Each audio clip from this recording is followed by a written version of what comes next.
ವಿಶ್ವೇಶ್ವರಯ್ಯ.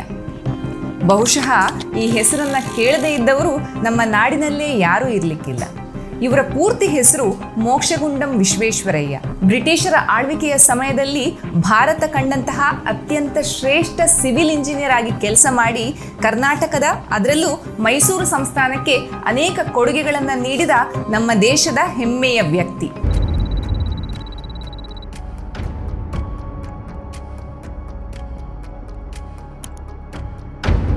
ವಿಶ್ವೇಶ್ವರಯ್ಯ ಇವರು ಸೆಪ್ಟೆಂಬರ್ 15, 1861ರಲ್ಲಿ ಅಂದಿನ ಮೈಸೂರಿನ ರಾಜಧಾನಿಯಾಗಿದ್ದ ಮುದ್ದೇನಹಳ್ಳಿಯಲ್ಲಿ ಜನಿಸ್ತಾರೆ.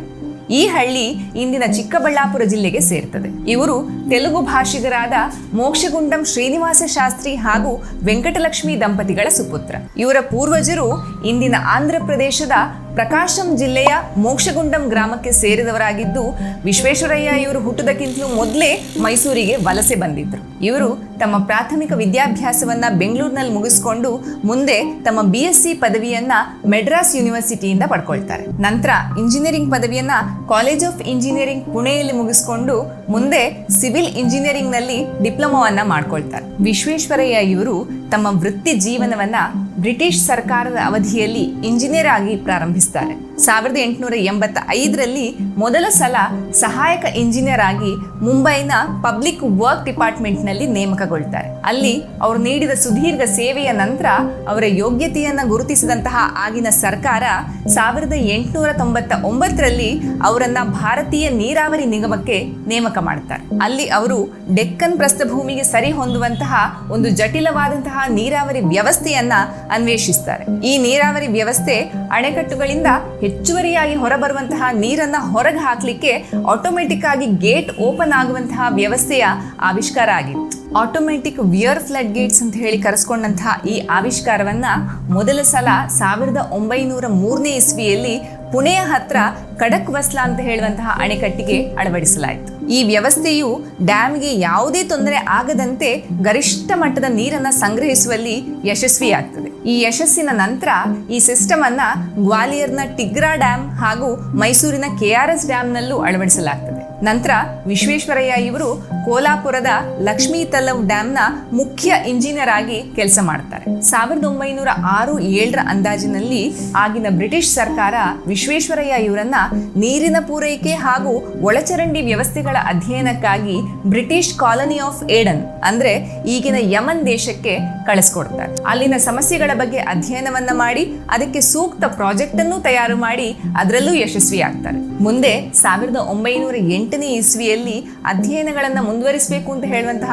ಉದ್ದೇಶದಿಂದ ಸ್ವಯಂ ನಿವೃತ್ತಿಯನ್ನು ಪಡ್ಕೊಂಡಂತಹ ವಿಶ್ವೇಶ್ವರಯ್ಯ ಇವರು ಕೈಗಾರೀಕರಣಗೊಂಡಂತಹ ದೇಶ ಅಂದ್ರೆ ಇಂಡಸ್ಟ್ರಿಯಲೈಸ್ಡ್ ನೇಷನ್ಗಳಿಗೆ ಪ್ರವಾಸವನ್ನ ಕೈಗೊಳ್ತಾರೆ. ನಂತರ ಹೈದರಾಬಾದ್ ನಗರದ ಪ್ರವಾಹ ರಕ್ಷಣಾ ವ್ಯವಸ್ಥೆಯ ಮುಖ್ಯ ಇಂಜಿನಿಯರ್ ಆಗಿ ಆಗಿನ ನಿಜಾಮ್ ಆಗಿದ್ದಂತಹ ಓಸ್ಮಾನ್ ಅಲಿ ಖಾನ್ ಬಳಿ ಕೆಲಸವನ್ನು ಮಾಡಿರ್ತಾರೆ. ಆಗಿನ ಕಾಲದಲ್ಲಿ ಮುಸಿ ನದಿಯಿಂದ ಸತತವಾಗಿ ಪ್ರವಾಹಕ್ಕೊಳಗಾಗ್ತಾ ಇದ್ದಂತಹ ಹೈದರಾಬಾದ್ ನಗರವನ್ನ ಆ ಪ್ರವಾಹದಿಂದ ರಕ್ಷಿಸುವಲ್ಲಿ ಒಂದು ಪ್ರಾಜೆಕ್ಟ್ ಅನ್ನ ತಯಾರಿಸಿ ಅದು ಯಶಸ್ವಿಯಾಗ್ತದೆ.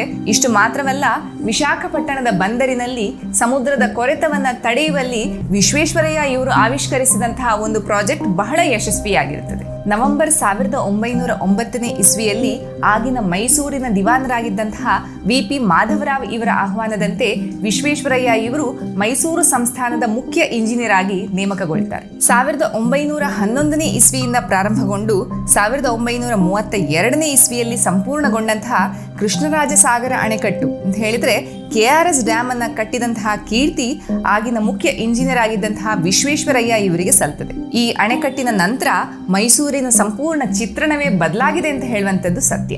ಇಡೀ ಮೈಸೂರಿನ ಮುಖ್ಯ ಕುಡಿಯುವ ಹಾಗೂ ವ್ಯವಸಾಯದ ನೀರಾವರಿ ವ್ಯವಸ್ಥೆಯೇ ಈ ಅಣೆಕಟ್ಟು.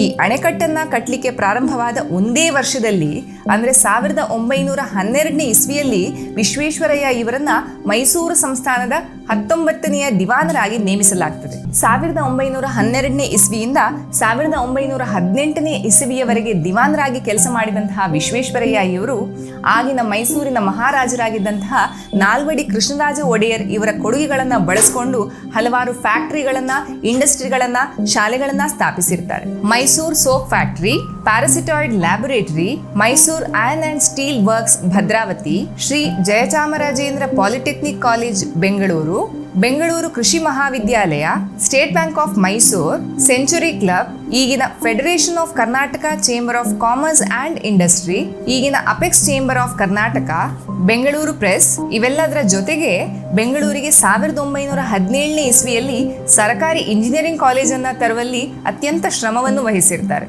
ಆದ್ರಿಂದಲೇ ಈ ಕಾಲೇಜನ್ನ ವಿಶ್ವೇಶ್ವರಯ್ಯ ಕಾಲೇಜ್ ಆಫ್ ಇಂಜಿನಿಯರಿಂಗ್ ಅಂತ ಹೇಳಿ ಹೆಸರಿಡಲಾಗಿದೆ. ಈ ಕಾಲೇಜ್ ಭಾರತ ದೇಶದ ಮೊದಲ ಇಂಜಿನಿಯರಿಂಗ್ ಕಾಲೇಜ್ ಅಂತ ಹೇಳುವಂತಹ ಹೆಗ್ಗಳಿಕೆಗೂ ಪಾತ್ರವಾಗಿದೆ. ವಿಶ್ವೇಶ್ವರಯ್ಯ ಇವರು ಮೈಸೂರಿಗೆ ಅನೇಕ ಹೊಸ ರೈಲ್ವೆ ಹಳಿಗಳ ಸೇರ್ಪಡೆಯನ್ನು ಮಾಡಿರ್ತಾರೆ.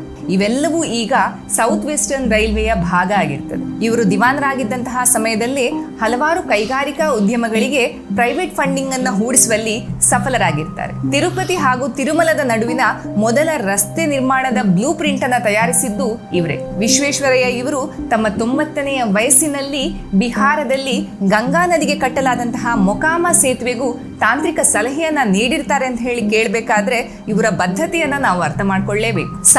1911ನೇ ಇಸ್ವಿಯಲ್ಲಿ ಕಿಂಗ್ ಎಡ್ವರ್ಡ್ ಇವರು ವಿಶ್ವೇಶ್ವರಯ್ಯ ಇವರನ್ನ ಆರ್ಡರ್ ಆಫ್ ಇಂಡಿಯನ್ ಎಂಪೈರ್ನ ಒಡನಾಡಿಯಾಗಿ ನಿಯೋಜಿಸುತ್ತಾರೆ. 1915ರಲ್ಲಿ ವಿಶ್ವೇಶ್ವರಯ್ಯ ಇವರು ಮೈಸೂರಿನ ದಿವಾನರಾಗಿದ್ದಂತಹ ಸಮಯದಲ್ಲಿ ಬ್ರಿಟಿಷರು ನೀಡುವ ಅತ್ಯಂತ ಗೌರವಿತವಾದಂತಹ 3 ಬಿರುದುಗಳಲ್ಲಿ ಒಂದಾದ ನೈಟ್ ಕಮಾಂಡರ್ ಬಿರುದನ್ನ ಪಡೀತಾರೆ.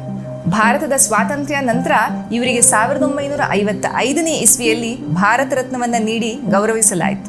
ಲಂಡನ್ನ ಇನ್ಸ್ಟಿಟ್ಯೂಟ್ ಆಫ್ ಸಿವಿಲ್ ಇಂಜಿನಿಯರ್ಸ್ನಲ್ಲಿ ಗೌರವ ಸದಸ್ಯತ್ವವನ್ನು ನೀಡಲಾಗ್ತದೆ. Indian institute of science Bengaluru ಇಲ್ಲಿ ಸಹಭಾಗಿತ್ವವನ್ನು ನೀಡಿ ಗೌರವಿಸಲಾಯಿತು. ಇವೆಲ್ಲದರ ಜೊತೆಗೆ ಹಲವಾರು ಗೌರವ ಪದವಿಗಳಾದಂತಹ DSc, LLD, D.Litt.ಗಳು ಒಟ್ಟು 8 ಯೂನಿವರ್ಸಿಟಿಗಳಿಂದ ಇವರಿಗೆ ದೊರಕಿರುತ್ತದೆ. 1923ನೇ ಇಸ್ವಿಯ ಭಾರತದ ಇಂಡಿಯನ್ ಸೈನ್ಸ್ ಕಾಂಗ್ರೆಸ್ನ ಅಧ್ಯಕ್ಷ ಸ್ಥಾನವನ್ನು ಸಹ ಇವರು ಅಲಂಕರಿಸಿರ್ತಾರೆ. 1960ನೇ ಇಸ್ವಿಯಲ್ಲಿ ಭಾರತೀಯ ಅಂಚೆಯಲ್ಲಿ ಇವರ ಫೋಟೋವನ್ನು ಹಾಕಿ ಗೌರವಿಸಲಾಯಿತು. ಅಷ್ಟೇ ಅಲ್ಲದೆ ಇವರ ಹೆಸರನ್ನ ಅನೇಕ ಸಂಸ್ಥೆಗಳಿಗೆ ಇಡುವ ಮೂಲಕ ಅವರನ್ನು ಗುರುತಿಸಿ ಗೌರವಿಸಲಾಗಿದೆ. ಏಪ್ರಿಲ್ 1962ನೇ ಇಸ್ವಿಯಲ್ಲಿ ತಮ್ಮ 100ನೇ ವಯಸ್ಸಿಗೆ ಮರಣವನ್ನ ಹೊಂತಾರೆ ವಿಶ್ವೇಶ್ವರಯ್ಯ. ತಮ್ಮ ವೃತ್ತಿ ಜೀವನದಲ್ಲಿ ಸಮಯ ಪ್ರಜ್ಞೆ, ಕೆಲಸದ ಮೇಲಿದ್ದಂತಹ ಬದ್ಧತೆ, ಪ್ರಾಮಾಣಿಕತೆಗೆ ಹೆಸರುವಾಸಿಯಾಗಿದ್ರು. ಕನ್ನಡ ಭಾಷೆಯನ್ನ ಅತಿಯಾಗಿ ಪ್ರೀತಿಸ್ತಾ ಇದ್ದಂತಹ ವಿಶ್ವೇಶ್ವರಯ್ಯ ಇವರು ಕನ್ನಡ ಭಾಷೆಯನ್ನ ಉಳಿಸುವ ಸಲುವಾಗಿ ಕನ್ನಡ ಪರಿಷತ್ತನ್ನು ಸ್ಥಾಪಿಸಿರ್ತಾರೆ. ವೃತ್ತಿಯಲ್ಲಿ ಇವರೊಬ್ಬ ಸಿವಿಲ್ ಇಂಜಿನಿಯರ್ ಆಗಿದ್ರು, ಉತ್ತಮ ರಾಜನೀತಿಜ್ಞರಾಗಿದ್ರು, ಉತ್ತಮ ಆಡಳಿತ ಅಧಿಕಾರಿಯಾಗಿದ್ರು. ಆಧುನಿಕ ಮೈಸೂರಿನ ಕರ್ತೃ ಅಂತ ಹೇಳಿ ವಿಶ್ವೇಶ್ವರಯ್ಯ ಇವರನ್ನ ಕರೆಯಲಾಗ್ತದೆ. ಭಾರತದ ಮೊದಲ ಸಿವಿಲ್ ಇಂಜಿನಿಯರ್ ಅಂತ ಹೇಳುವಂತಹ ಖ್ಯಾತಿಗೂ ಇವರು ಪಾತ್ರರಾಗ್ತಾರೆ. ಇಷ್ಟೆಲ್ಲ ಇದ್ರೂ ಬಹಳ ಸರಳವಾಗಿ ಬದುಕಿ ಕರ್ನಾಟಕಕ್ಕೆ ಅತ್ಯಂತ ಅಮೂಲ್ಯವಾದಂತಹ ಕೊಡುಗೆಗಳನ್ನ ನೀಡಿ ಹೋದ ಇವರ ಹೆಸರು ಇಂದಿಗೂ ಎಂದೆಂದಿಗೂ ಮರೆಯುವಂಥದ್ದಲ್ಲ. ಇಂತಹ ಧೀಮಂತ ವ್ಯಕ್ತಿಯನ್ನ ಪಡೆದಂತಹ ನಮ್ಮ ನಾಡು ಶ್ರೇಷ್ಠ ಅಂತ ಹೇಳ್ತಾ ಇನ್ನೊಂದು ಇಂಟ್ರೆಸ್ಟಿಂಗ್ ವಿಷಯವನ್ನ ಮುಂದಿನ ವಿಡಿಯೋದಲ್ಲಿ ನಿಮ್ಮೊಂದಿಗೆ ಹಂಚ್ಕೊಳ್ಳಿಕ್ಕೆ ಬರ್ತೇವೆ ಟೀಮ್ ಅನರ್ಥಿಂಗ್ ಅನ್ವೇಷಣೆಯಲ್ಲಿ. ಈ ವಿಡಿಯೋ ನಿಮಗೆ ಇಷ್ಟ ಆಗಿದ್ದಲ್ಲಿ please like, share and subscribe.